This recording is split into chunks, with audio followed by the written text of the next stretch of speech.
Galera, vamos lá, a gente vai para o nosso primeiro bate-papo, para a nossa primeira palestra nessa noite. E eu quero pedir a você para pegar a sua Bíblia, pegar o seu caderninho de anotações, abrir sua Bíblia comigo lá em 1 Pedro, capítulo de número 3, versículo de número 18.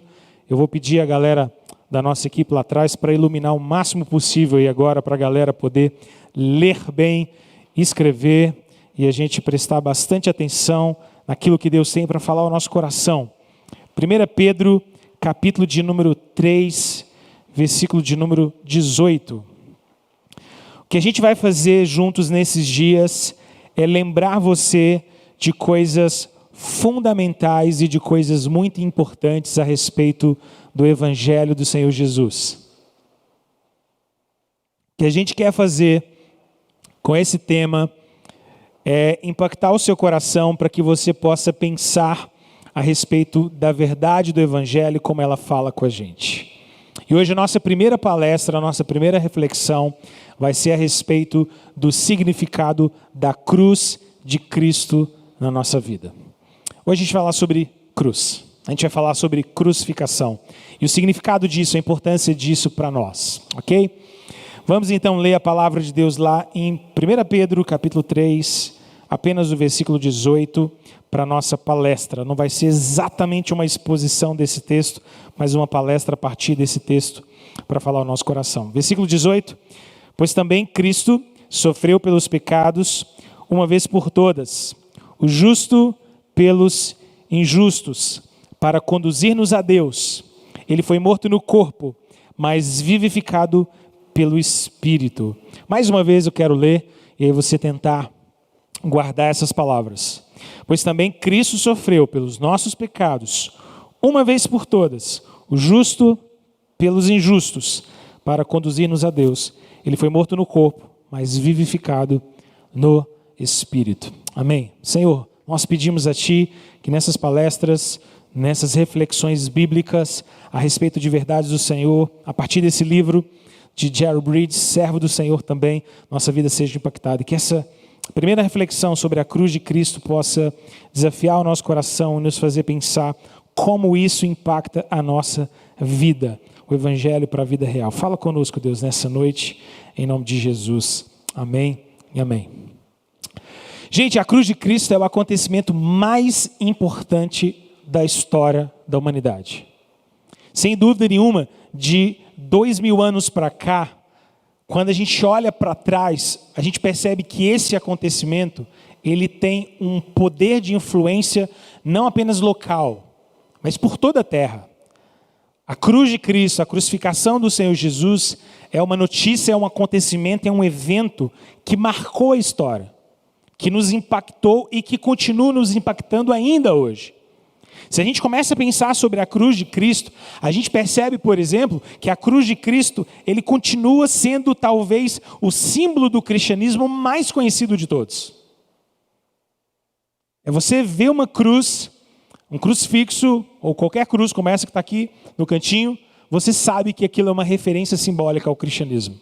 Esse é um símbolo precioso, esse é um símbolo significativo, está aqui na nossa camisa do Congresso.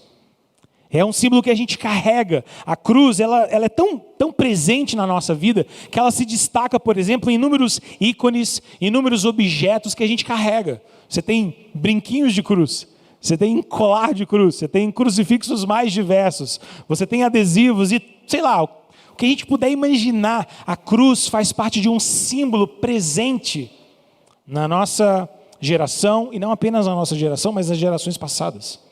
E muito possivelmente será um símbolo que ainda a gente vai continuar vendo por tudo quanto é lado. Mas é interessante porque, embora hoje a gente possa ter uma versão pop, a gente possa ter uma versão jovem, estilizada sobre cruz, a cruz nem sempre foi um símbolo agradável.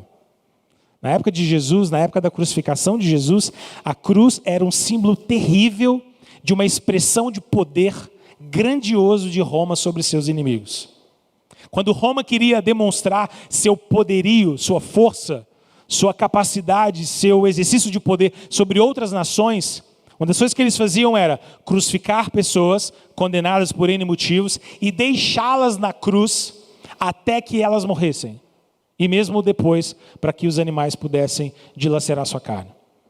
A crucificação era um instrumento de guerra, um instrumento de poder, um exercício político de Roma sobre outras nações, sobre todas as pessoas com quem Roma lidava. Se você batesse de frente com Roma e tivesse problemas e fosse condenado, crucificação era uma punição bem presente. Mas é interessante porque, embora esse símbolo de morte, esse símbolo horrível tenha tido esse significado, no cristianismo, cruz ganha um significado completamente diferente, e você sabe disso. Quando Cristo morre naquela cruz, o significado da cruz é revolucionado. Ele é transformado, ele é mudado, ele é alterado. Ele ganha um sentido completamente diferente. Mas por que a cruz de Cristo é um evento tão importante na história? Por que a crucificação de Cristo é tão importante? Ou, melhor dizendo, por que é que Deus enviou o seu próprio Filho para que ele pudesse morrer numa cruz? Essa é uma pergunta que a gente precisa fazer. É uma reflexão teológica que precisa impactar a vida da gente. Por que a cruz? Por que não outra forma? Por que Deus não resolveu o problema de outra maneira? Por que cruz? Por que a cruz? Mas eu queria puxar dessa pergunta uma outra pergunta, talvez mais íntima, mais pessoal. Quando a gente pensa no significado da cruz de Cristo, como é que a verdade a respeito da crucificação impacta a minha vida e impacta a sua vida? Você consegue tentar responder isso aí mentalmente agora? Qual o impacto da cruz de Cristo, da morte de Cristo na cruz na minha vida? Você consegue imaginar isso? Como isso impacta a gente? Eu quero fazer você refletir, antes de te dizer o impacto da cruz, eu quero te fazer refletir sobre algo que precisa vir antes. Algo que a gente precisa realmente compreender para que a cruz ganhe sentido para nós. Porque sem que eu e você possamos entender a profundidade do nosso pecado, a cruz de Cristo não faz sentido para nós. Se a gente não tiver uma dimensão real, mas real mesmo, de como o nosso pecado é terrível, a gente não consegue entender por que a cruz foi tão importante. Eu queria te fazer refletir um pouco sobre isso comigo. O texto que a gente acabou de dizer, ele diz exatamente esse ponto que eu quero chamar a sua atenção. Pedro começa dizendo: pois também Cristo sofreu pelos pecados uma vez por todas, o justo pelos injustos. O que Pedro quer chamar-nos a atenção aqui, o que Pedro quer chamar a minha atenção e a sua atenção, é de que a morte de Cristo, o sofrimento de Cristo na cruz, tem a ver com os nossos pecados. E aqui a gente precisa se lembrar de algo que marcou a nossa vida também, de um outro evento na história que nos marcou completamente. E esse evento se chama queda. O que a queda ensina para a gente sobre a cruz de Cristo? Algumas ideias para você anotar e você pensar. A primeira coisa que a gente precisa pensar sobre o efeito do pecado e sobre a queda na nossa vida é que Deus nos criou em um estado de perfeição moral.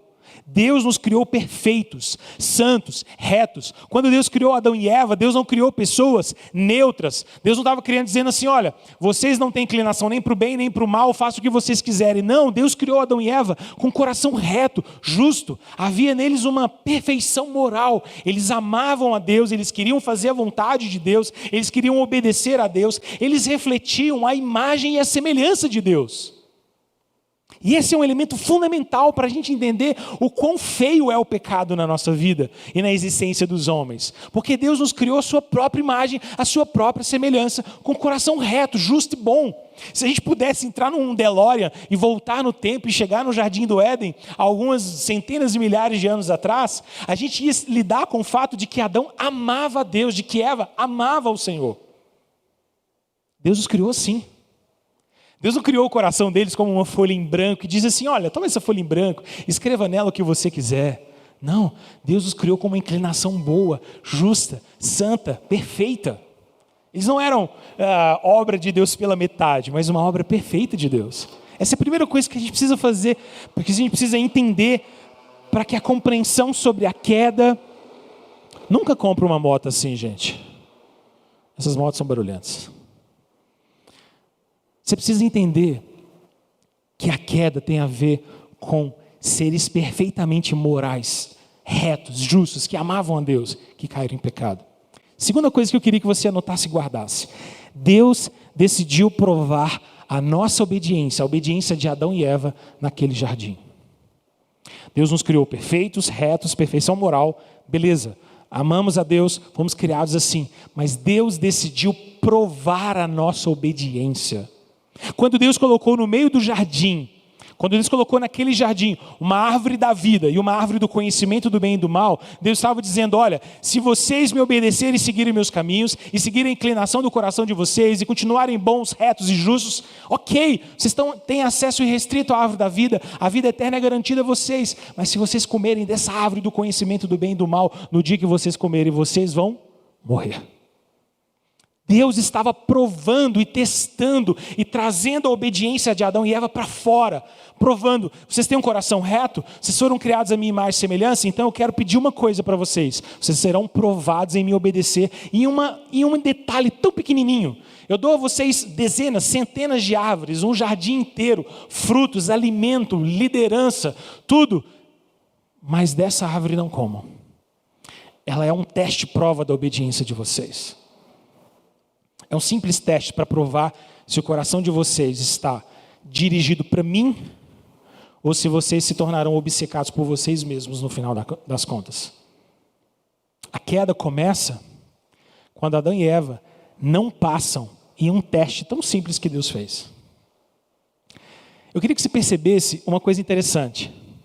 Por causa da desobediência, e esse é o terceiro ponto, por causa da desobediência de Adão e Eva, por causa do seu pecado, a imagem de Deus que estava gravada neles se tornou uma imagem manchada, afetada, suja.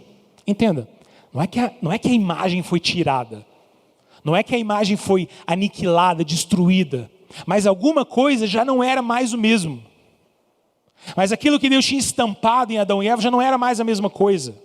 Aquela pureza, aquela liberdade moral, aquele coração voltado para Deus já não era exatamente a mesma coisa. Porque o pecado mancha tudo. Porque o pecado suja tudo. Agora entenda uma coisa. Sabe por que a queda e o pecado ele é tão terrível? Porque a exigência de Deus era tão pequena.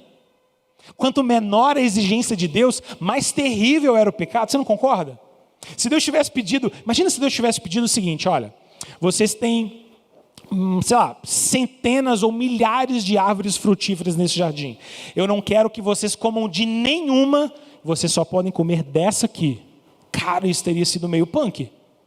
Pensa comigo, todos os dias você num jardinzão bacana, passando por cada melancia sustância, cada fruta diferentosa, frutas antes da queda, imagina, umas frutas diferentes, umas frutas florescentes, uns negócios diferentes, e você não poderia comer de nenhuma.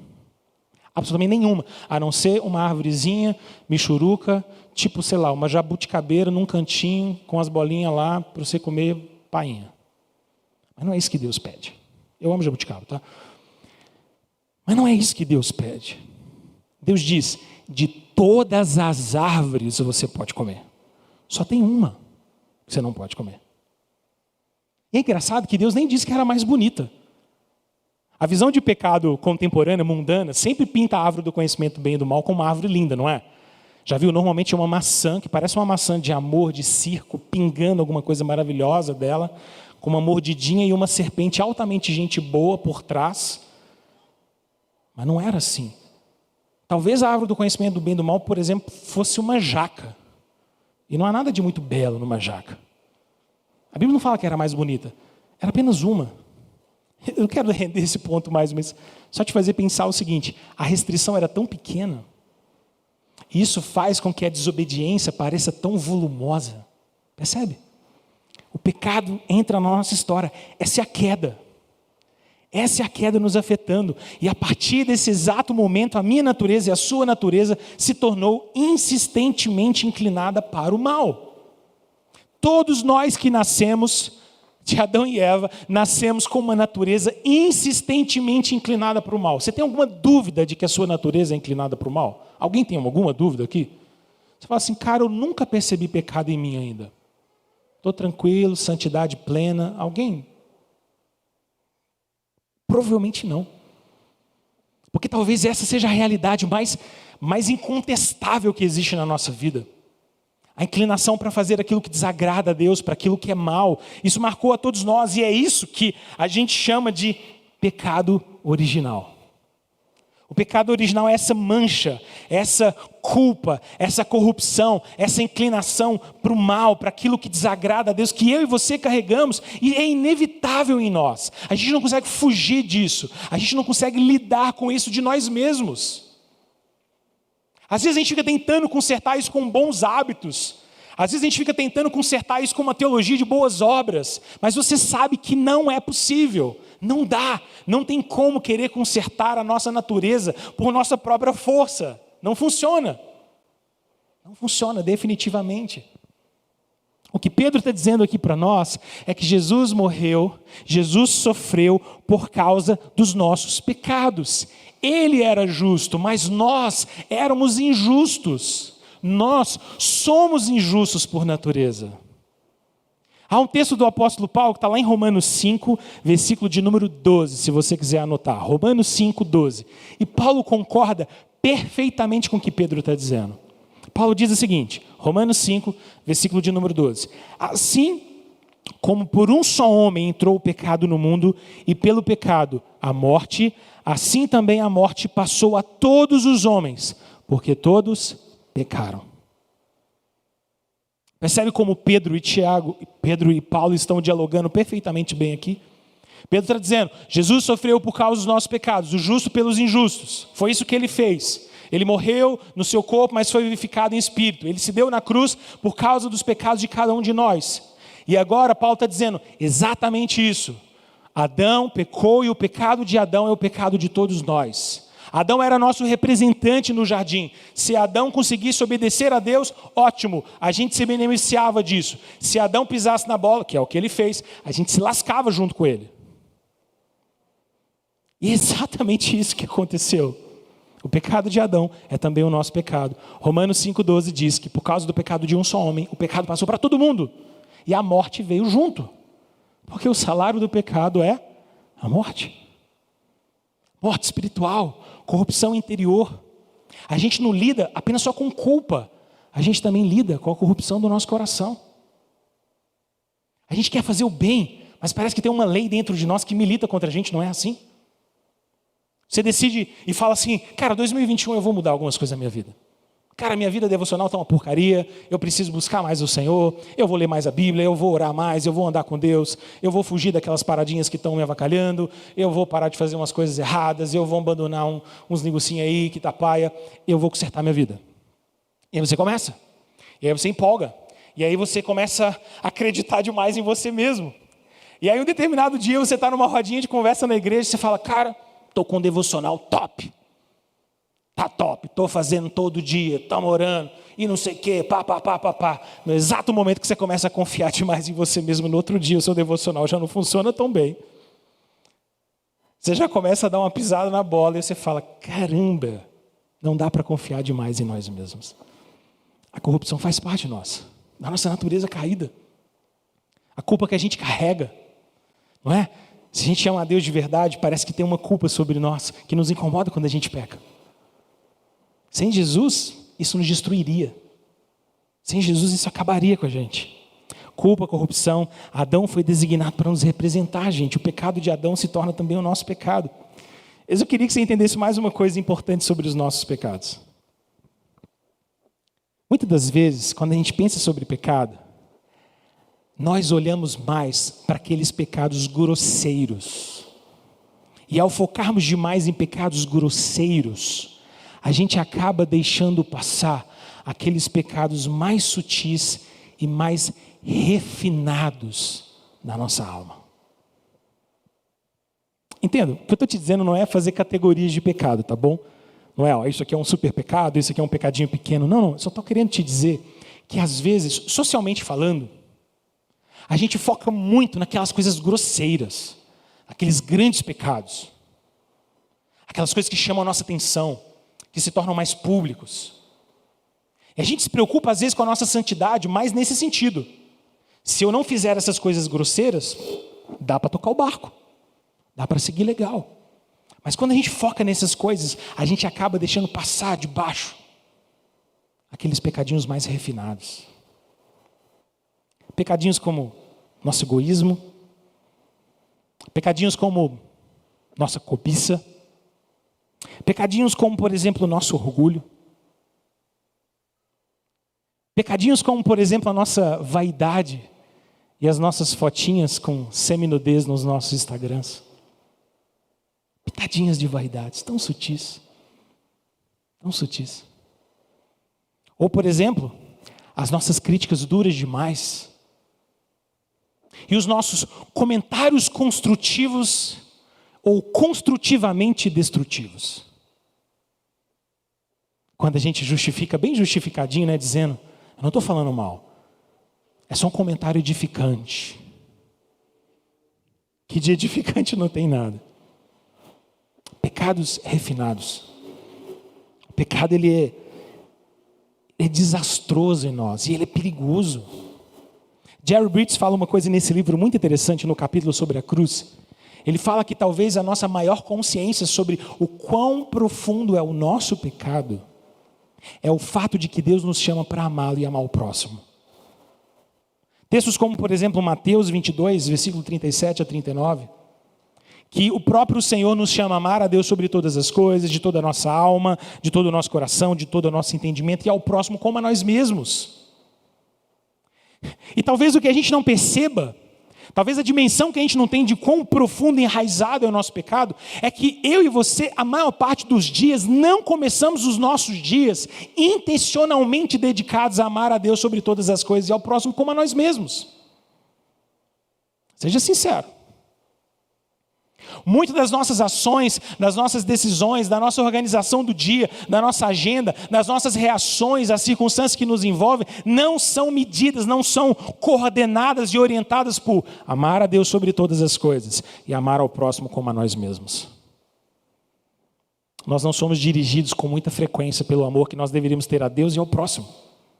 E talvez essa seja uma demonstração tão clara para nós de como o nosso pecado nos afeta. De como o pecado é real na nossa vida. No final das contas, gente, o pecado afeta tudo aquilo que a gente faz.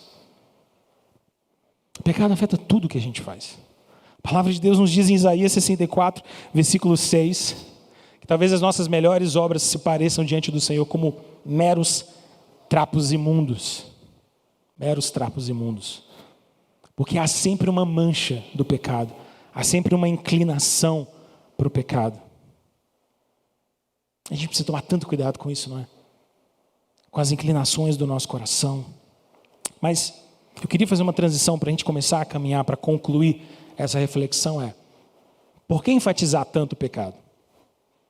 Porque a gente está falando tanto sobre pecado no início dessa palestra e no início dessa conferência. Eu queria que você entendesse que essa ênfase se deve a algumas coisas importantes para nós. Primeiro, eu preciso enfatizar isso com você, a gente precisa trazer isso no nosso coração, para que eu e você possamos nos lembrar que não existe nenhum lugar sem Cristo em que a gente possa se esconder. Não dá. O pecado não permite que a gente fuja da ira de Deus, fuja da justiça de Deus. Não dá, não tem lugar para se esconder. Eu não posso esconder-me em mim mesmo. Eu não posso tentar dar um jeitinho, eu não posso tentar buscar alguma coisa que possa me cobrir os meus pecados, passar por cima, não dá. O nosso pecado é tão real, é tão presente, é tão enraizado, que não tem como esconder isso. Eu tenho que lidar com ele, e não tem como eu me esconder. É por isso que eu estou enfatizando isso. Para a gente entender o valor da cruz, a gente tem que se lembrar de que não existe lugar nenhum para a gente se esconder. Se existisse, a gente não precisava de cruz. Se existisse, a gente não precisava de Jesus. Percebe? Segunda coisinha que eu queria te lembrar com essa ênfase aqui em pecado. A ênfase em pecado é para que eu e você possamos nos lembrar de que os nossos bons hábitos não podem nos salvar. A gente vive numa geração de hábitos. Talvez a gente nunca tenha falado sobre hábitos como a gente está falando na nossa geração. Já percebeu isso? Bons hábitos. Milagre da manhã. Acorde 5:30 todos os dias e sua vida será transformada. Se você tomar banho gelado, então, será um novo homem. Banho gelado às 5:30, sua vida será revolucionada. Seja disciplinado. Aprenda a gestão do tempo. Há tantos gurus do conhecimento vendendo cursos e mais cursos e mais cursos sobre uma suposta teologia do hábito que pode transformar a sua vida. É muito interessante como isso tem contaminado a gente. Às vezes a gente não percebe que, na verdade, essa é uma grande influência de um catolicismo ressurgente na nossa geração, que no final das contas está dizendo o seguinte: você será salvo pelos bons hábitos que você tem. Você será salvo pelas boas obras. Então, dê caridade, faça caridade, ame o próximo, seja bom, pare de reclamar, sirva as pessoas, seja gracioso, tenha trocentos filhos, tenha uma agenda fantástica, faça um monte de coisa, faça isso, faça aquilo outro, faça aquilo outro, faça aquilo outro, faça aquilo outro, faça aquilo outro. Porque isso é fundamental. Entenda o que eu estou dizendo? É lógico que hábitos são importantes. É lógico que bons hábitos são saudáveis. É óbvio que disciplina faz muito bem para o nosso coração. É lógico que algumas coisas a gente precisa valorizá-las. Mas a gente não pode acreditar que aquilo que a gente faz será no final das contas a nossa salvação. Você não será salvo por ter uma agenda brilhante. Você não vai ser salvo só por ser produtivo. Você não vai ser salvo só porque você casou cedo. Você não vai ser salvo só porque você escolheu esperar. Você não vai ser salvo só porque você tem muitos filhos. Você não vai ser salvo só porque você comprou no iFood. Você não vai ser salvo por absolutamente nada do que você faz. Embora tudo o que você faça seja de fato muito importante. Mas não é a base da sua salvação. Enfatizar o pecado, lembrar que o pecado mancha tudo aquilo que a gente faz, é um lembrete para nós que as nossas melhores obras, que os nossos melhores hábitos ainda assim não são capazes de nos salvar. A salvação não é Deus ter feito 50% e agora os outros 50% é com você. A salvação não é uma graça que te ajuda e agora quem termina é você. A salvação é aquilo que Cristo fez por nós de uma vez por todas. Cristo morreu na cruz de uma vez por todas, pelos nossos pecados, o justo pelos injustos. Essa é a verdade do Evangelho para nós. O que eu estou dizendo para você nesse ponto é, falar sobre pecados precisa chacoalhar você para você parar de acreditar em você mesmo. Nossa, eu estou tão anti-autoajuda agora, não estou? Momento anti-autoajuda, que bom. Não confie em você mesmo, a solução não está dentro do seu coração, a solução não está dentro de você. Não olhe para dentro de si pensando, agora eu vou encontrar a grande resposta para a minha vida. Se eu fizer isso, se eu comprar aquele curso, se eu seguir aquele guru, não vai te salvar. A única coisa que pode salvar é você desistir de você mesmo, é você perder sua vida para você achar a vida, é você tomar a cruz de Cristo e segui-lo, é você se lembrar que você precisa morrer na cruz de Cristo para que tudo nesse mundo possa morrer para você, inclusive as ilusões de sermos alguma coisa nesse mundo. Não é sobre autoajuda, é sobre o Evangelho. O Evangelho não é faça você mesmo, o Evangelho é Jesus fez por nós. Essa é a verdade. Enfatizar pecado é para a gente olhar para a cruz de Cristo e toda vez que eu olhar para aquela cruz, eu dizer, Deus, se não fosse o Senhor, se não fosse a tua obra, se não fosse o sangue de Jesus, se não fosse a morte dele, o choro dele, as lágrimas dele, eu estaria perdido. Eu posso ser o mais produtivo de todos, eu posso ter os melhores hábitos do mundo, eu posso ser o cara que mais faz boas obras e eu ser rico em esmolas, tudo bem, mas sem a graça de Deus isso não tem valor. Todas as nossas boas obras precisam ser uma resposta da cruz. As nossas boas obras, elas precisam nascer aos pés da cruz, ou senão elas não têm valor nenhum. As boas obras não servem para a gente subir o monte e encontrar a cruz. Elas são da cruz para descermos desse monte. Jesus já subiu o Gólgota. Jesus já foi pregado no madeiro. Jesus já pagou pelos nossos pecados. Boas obras, uma vida que ama a Deus, uma vida que teme a Deus, hábitos saudáveis, uma vida saudável, uma vida transformada, uma vida cheia de valores, de transformação, um caráter moldado pelo Espírito, é consequência e não a causa da nossa salvação. Dá para entender isso? Está claro? Sim ou não? Precisa estar claro para nós. Porque a gente vive numa época em que se valoriza tanto essa vertente de boas obras. Eu não sei se você tem percebido, mas muitos jovens hoje têm largado o protestantismo, a fé evangélica e voltado para o catolicismo. Você conhece alguém assim? Eu conheço. Jovens. Você pergunta, qual o sentido disso? Uma fé que diz que a sua salvação depende de boa parte de você é muito mais antropocêntrica, é muito mais focada em nós do que uma fé que diz que nada, absolutamente nada do que a gente faz pode nos salvar, só aquilo que Cristo fez. A gente vive nesse tempo. Cada vez mais as boas obras são divulgadas. Enfatizar o pecado serve para te lembrar que não tem como se esconder. Serve para te lembrar que os nossos bons hábitos não podem nos salvar. E servem para te lembrar que devido ao nosso pecado, Jesus precisou ser pregado numa cruz. Eu acho que a gente não tem mais a dimensão desse significado quando a gente olha para uma cruz. Talvez a cruz tenha se tornado um objeto tão presente na nossa cultura que a gente não tem a dimensão de que toda vez que eu olho para a cruz, eu deveria me lembrar que Jesus foi pregado ali por minha causa. De que Jesus foi pregado ali por causa dos meus pecados. Porque Deus é santo, porque Ele é um Deus justo, mas Ele é ao mesmo tempo um Deus amoroso. A cruz é o ponto culminante do amor e da justiça de Deus. Na cruz, justiça de Deus e amor de Deus se juntam. Porque Ele nos ama e quer nos salvar e quer nos dar vida, Ele entrega o seu próprio Filho para cumprir a sua justiça, para não ser um juiz que deixa para lá, para tratar o pecado. Ao invés de tratar o pecado em nós, Ele trata o pecado em Jesus. E Jesus morre para que a gente tenha vida. A gente precisa olhar para a cruz agora como esse lugar em que a justiça, em que o amor de Deus estão ali, pregados, anunciados.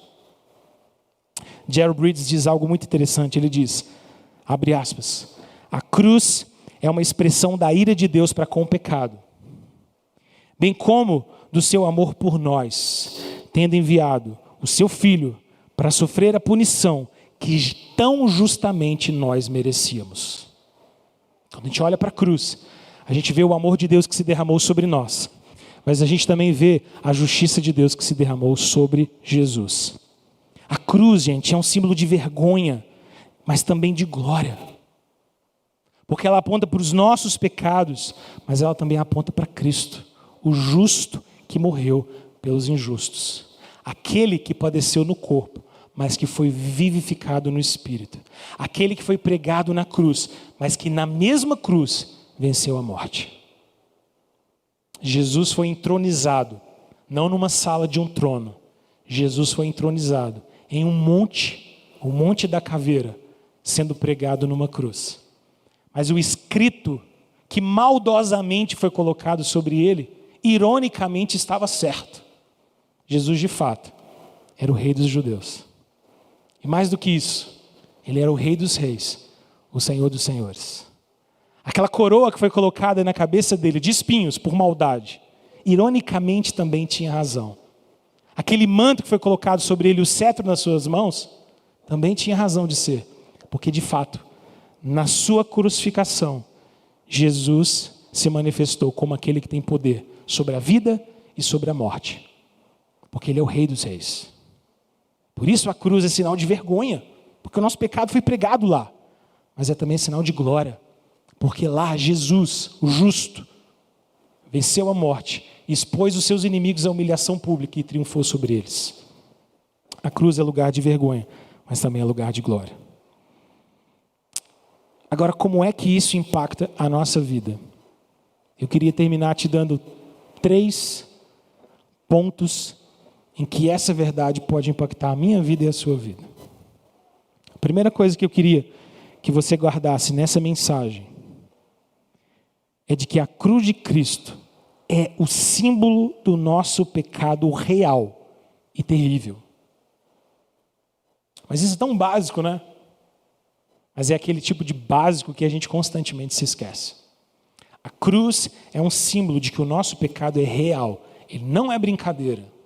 O nosso pecado não é só um deslize. O nosso pecado não é só uma inconformidade.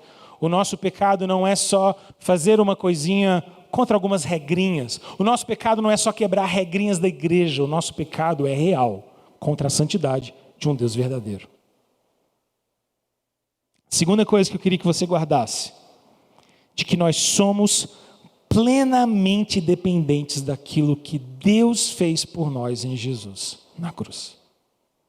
Se não fosse o que Deus fez por nós, não dá, não tem onde se esconder, não tem como resolvermos sozinhos, não dá para depender das nossas obras, não dá para nos salvarmos na base de bons hábitos, não dá para a gente comprar um curso novo sobre como você encontrar a salvação em 13 aulas, completamente online, só você passar no PayPal. Não dá, não tem como. A salvação não é assim. A cruz é um lembrete para mim de que Deus precisou cravar o seu filho numa cruz para nos salvar. Tamanha era a dureza do nosso pecado. E terceiro e último lembrete para você. Guarde também que a cruz é um convite que Deus faz. Um convite que Cristo faz para que eu e você também possamos assumir um caminho de cruz e um caminho de santidade. Nós jamais deveríamos carregar uma cruz numa camisa. Jamais deveríamos carregar uma cruz num colar. Jamais deveríamos carregar uma cruz em qualquer outro objeto ou marca que a gente tenha, se nós não estivéssemos conscientes de que a cruz é um convite para que nós também possamos tomar a nossa cruz e seguirmos o Senhor Jesus. A cruz é um convite para você viver uma vida de santidade, uma vida de pureza, uma vida de retidão diante do Senhor. Não é apenas um símbolo bonito, não é apenas o símbolo do cristianismo, é um convite, é um lembrete de que por causa do nosso pecado, a cruz é a via salvadora de Deus. Vamos orar? Quero chamar a galera do louvor para a gente poder fazer mais uma canção final. Enquanto eles chegam, eu quero convidar você a orar. Orar por sua vida.